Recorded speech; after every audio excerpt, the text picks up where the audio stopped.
We always talk about periodization because it essentially is a systematic pre-planning of a program of how you're going to get from point A to point B. So for example, if somebody came to you and says, hey, I've got a year to train for a marathon, that means that your macro cycle is going to be a year long. So within that, you're going to categorize different things, components of fitness, in this case for VO2 max purposes and endurance purposes, how I'm going to get from point A to point B. So when stagnation happens, before stagnation happens, and before a decrease in performance happens. So in this regard, believe it or not, it's the trainer to blame, because all the principles of overtraining have been red flag offenses that you haven't picked up on.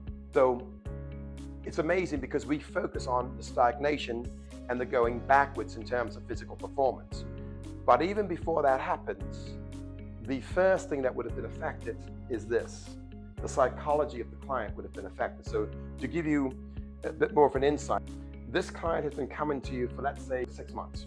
And in that 6 months, they've been absolutely wonderful. They've been there every day, on time, 3 times a week, applying themselves, and they've been trending linearly in terms of progression, and everything's been wonderful. And all of a sudden, they start to say to you, hey, I don't really enjoy this anymore.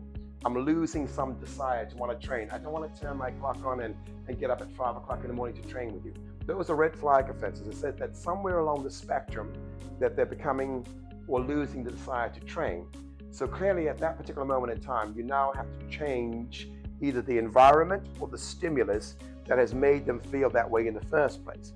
And if you did so, they wouldn't stagnate. So a typical example, let's say you've got somebody who's doing a 6-month training block or cycle from, let's say, muscular endurance, hypertrophy, and strength training, right?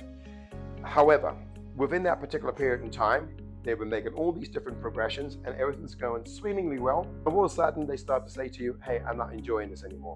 So it is okay to actually take that person away from that environment and says, okay, you know what we're going to do, mate? For the next week or two, we're going to have some active recovery. So we're going to meet up on the basketball court. We're going to shoot some baskets. We're going to do some cycling down the canal. We're probably going to go outside and kick a soccer ball. I'm not saying sit on your ass and eat donuts and drink beer. I'm saying we're going to remove you from that environment so that you're no longer in that gym environment, okay, in that same setting. We're going to cultivate your energies and reboot and reset your system by doing something that comes under the auspices of active recovery. Or if you want, you can go to another gym, use another gym and do some ancillary work. These are the type of things that we need to factor in because it happens. You can only train the body for so long before it says, okay, enough's enough. Now I need a different stimulus. And we have to have that in our portfolio of expertise when that arises. Otherwise, we're doing our clients an injustice.